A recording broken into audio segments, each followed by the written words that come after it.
The Trump administration is discussing additional trade measures against Canada after Prime Minister Mark Carney unveiled dollar-for-dollar retaliation to new tariffs imposed by the US on Saturday. Let's go now for more to Jill Disis, our managing editor in Hong Kong. So, Jill, what could come next? What sort of retaliation for retaliation could we see in the form of tariffs here? So, morning, Lizzie. I think that at this point, it's still pretty unclear as to what exactly the United States may be weighing at this point.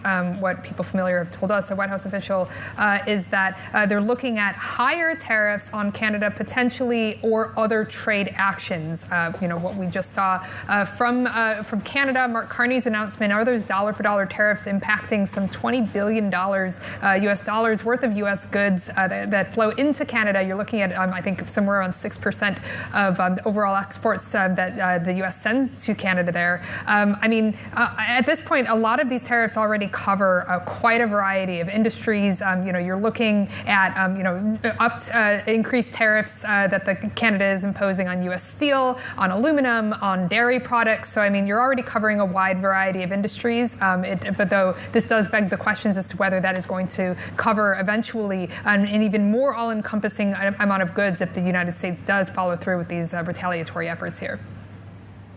And Jill, we know that Carney wants to ease the impact on Canadian businesses. What have the CEOs been saying so far about the tariffs?